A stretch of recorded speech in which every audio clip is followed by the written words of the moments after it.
Hi, I'm Bill, Lieutenant on Dive 16. This is Fleet Friday. For fire, what is the address of the emergency? What's on fire? Multiple calls reporting flames coming from the roof.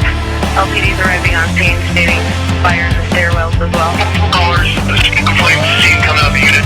Household parties trapped. There's an older lady that lives there. She's not seen. Right, medium-sized, two-story multi-family. We have smoke and flame showing.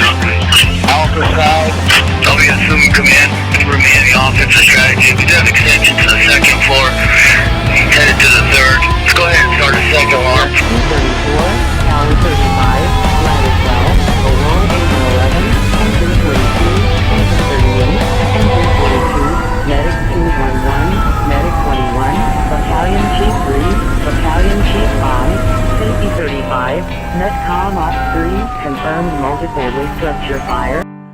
Hi, I'm Mike at Station 16. This is our dive rig, Dive 16. We cross-staff it when we're not on the engine and we get a dive call. We leave the engine and hop on the dive van. It's a 2007 SVI Freightliner.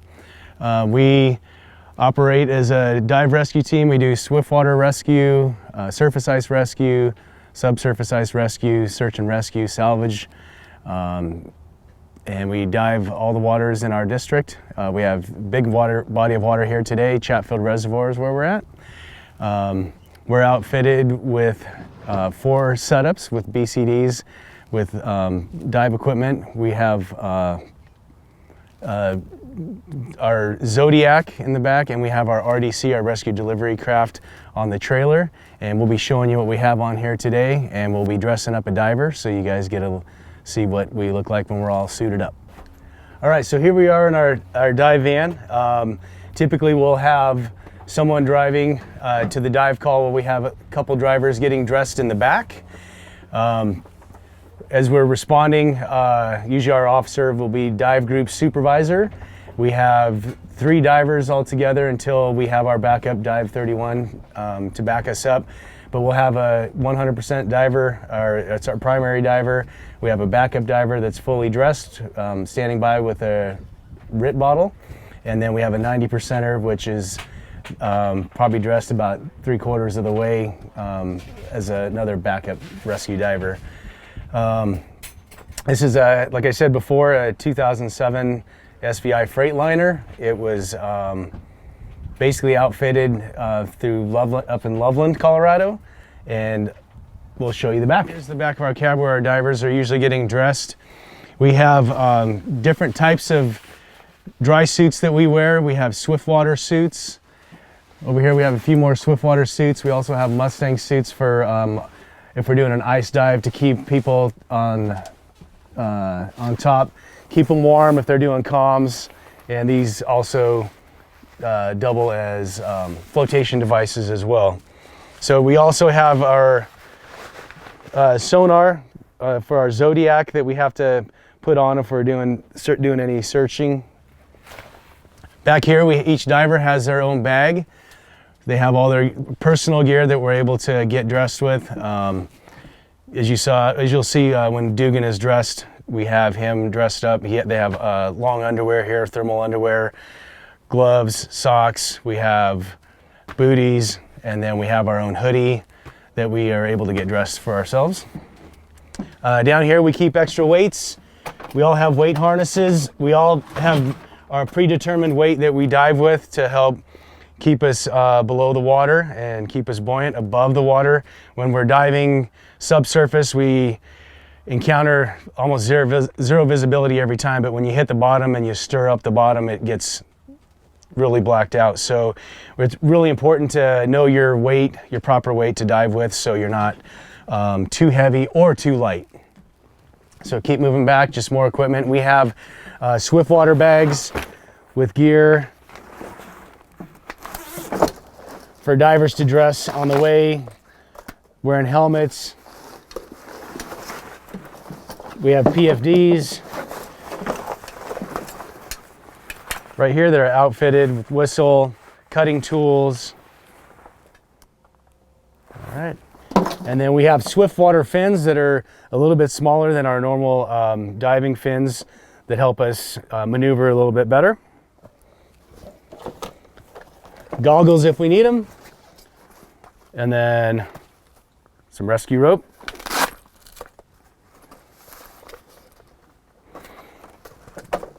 So when we're doing Swiftwater Rescue, a lot of people, as they're going down river, we set up firefighters that can be non-divers, and we set these up to do throw bags. If someone's going down the river, toss them a bag, we're able to ferry them over and pull them out of the water with that.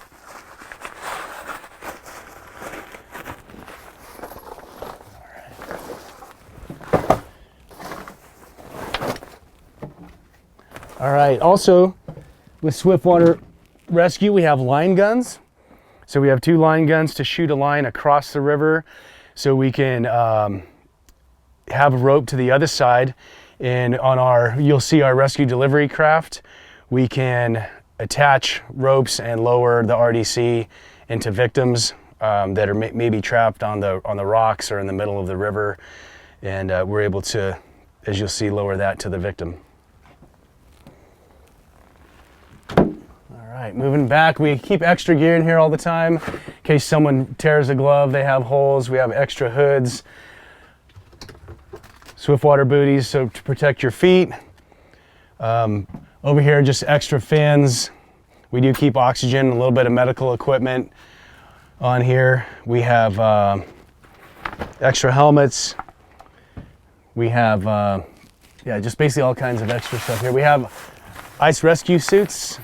So these, we usually dress up firefighters for the surface ice rescue. We get a lot of dogs on the water or on the ice in the winter, hoping that the owners don't go out, and we'll dress up a firefighter on here and attach them so they can get out on the surface to get the pet out.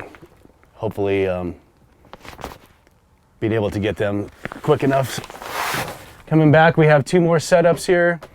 We do keep different sizes for different size divers. Buoyancy control device. These actually can fill up with air. With our secondary air here, you're able to inflate and deflate and then have your backup air if anything were to go wrong with your primary air source here. So, and these fill up with air to keep you buoyant. This area here, we just extra storage. We have body recovery bags. We have some dive dummies that we do training with. Diver will be able to sit down here and get dressed, just to dry a race board if we need to draw up a plan. Under here, just more storage as well. All right, in here we have some boogie boards for Swiftwater Rescue. We can ride the rapids down on the Platte River with these and get to a victim if we need to, bring them a PFD if necessary, if they don't have one. And then we can be ferried across with this, with the victim to get them offshore. So basically, we call them PFDs, but life jackets. Hopefully people get them fitted correctly. Hopefully they're wearing them before they get on the water, but so important after a lot of the accidents we had this year. But we certainly encourage everyone, even if they are strong swimmers, to wear life jackets. Back here, we keep 2 more setups equipped and ready to go for divers to step out, walk out, and just put these on really quick. And we're gonna have Dugan getting dressed today and putting his BCD on.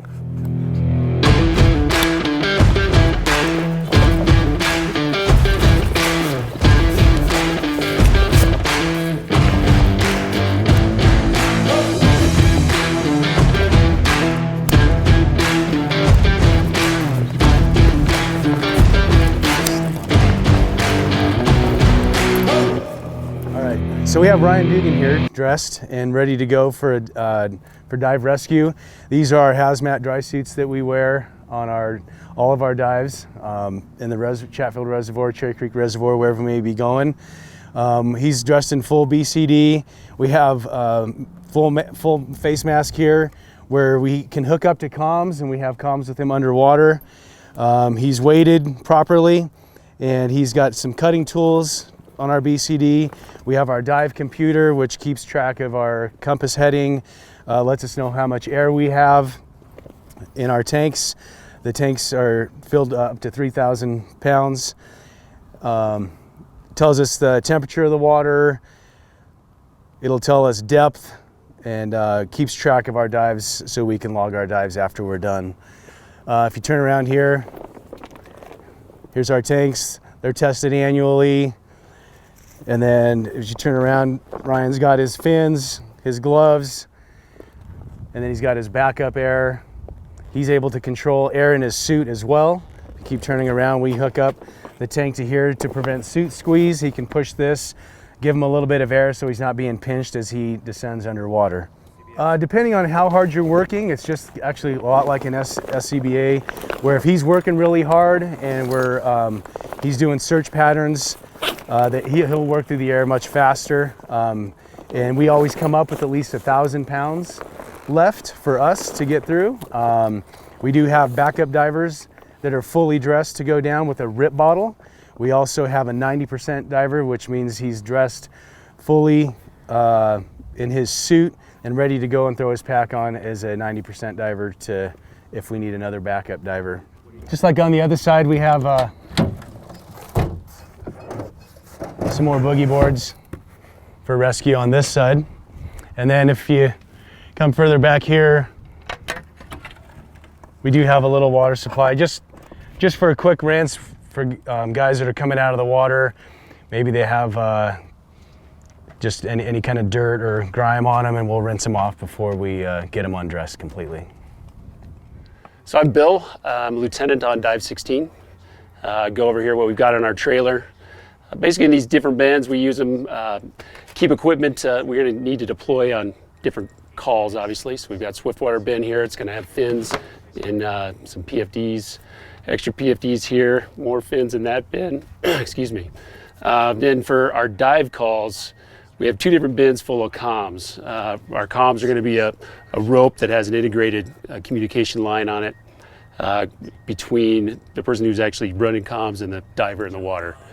So we have a guy in comms dedicated to that person, and then the second line goes to the backup diver. So they're all three in that constant communication, knowing what's going on, and also that backup diver can be immediately notified if there's an issue or a problem. In this middle bin, we've got salvage equipment, so those will be lift bags for any kind of salvage that we have, lifting boats, cars, whatever they might need us to lift out of the reservoir normally. We have gone on some into some smaller bodies of water as well in the Littleton area down here. Up top here, we've got these hard air lines. Those are going to be used. There's a manifold that sits in the center. We hook that up to an air bottle, and then those hook up to a lift bag. And we'll use those in our lifting operations. And I think last over here, we've got our chainsaw. Chainsaw is going to be used for like ice rescue. If we need to create a hole in the ice, you would use the chainsaw to make that hole and gain access. So back here on the trailer, we're carrying this is our 15-foot Inmar inflatable. It's got a rigid base in it. It can carry 10 people up to 2,700 pounds. Normally, like we'd roll into the scene on a dive here like Chatfield, there'd be 5 of us typically. We'd have 3 divers and then 2 additional people, one to actually drive the boat and run sonar, and then one command person. 25 horse outboard on the back, or 4-stroke outboard. Typically what we do is, like I think Mike had talked about earlier, is that the guys will be getting ready on the way to the call. So they'll be getting dressed, getting all their protective gear on, and then the minute we roll into, say, Chatfield here, we back the boat down the boat ramp, get everybody on with our extra gear, launch the boat, and we've got other units that are pinpointing where the last scene point was of the drowning victim, or if there was a boat that went down. When we get out and we do boat-based dives, one way we can do it is off an anchor and what's called a bottom swivel. So we'd put this anchor down, diver goes down on that line, the anchor line, to the bottom, and he basically clips in here to the anchor itself, and that swivels, and he can do a circular pattern off of that. And each time he comes back around to his original point, you let more line out, and that is a way we can grid out an area. In front of the boat here, we've got all of our spare air bottles. That's where we hold those. So up top is the RDC. That's the rapid deployment craft. We'll use that summer and winter. Summertime, it's Swiftwater, which we could use it with or use it for. We could actually also pull this behind our inflatable if we needed to. If we were going to be doing any kind of salvage operation, it helps us carry extra gear out. In the rivers for Swiftwater, basically we shoot a line over the river and you use a rope to lower this into a victim. You know, we can have rescuers on either side, and then that way we can ferry the victim over to one side of the river to the shoreline. In the wintertime, we could use this for a person through the ice. It's a way to push this out across the ice with one rescuer. It basically spreads out the weight that's put on the ice, and the person can grab onto that, and we can pull them out of the ice that way. It's just one way to do that.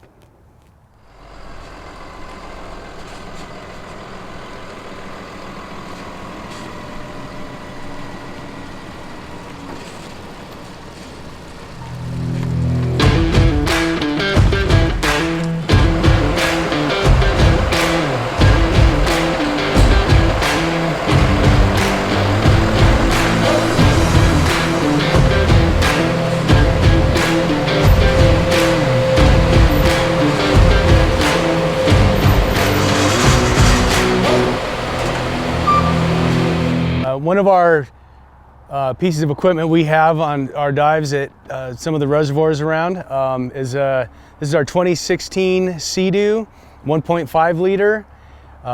It usually gets brought to scene by a battalion chief, maybe a safety officer, towed there, and we usually staff it with someone who can help us keep traffic away, citizens coming by with divers in the water. We'll keep other watercraft at a safe distance. People paddleboarding or canoeing. Several times this summer on some of our dive calls, we had to keep a perimeter just to keep the divers safe.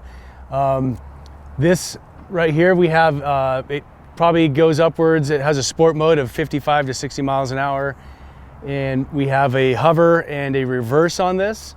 It can fit up to 3 personnel if needed for delivery. Sometimes we have to go back for equipment or another diver we can put on here and get them to the scene.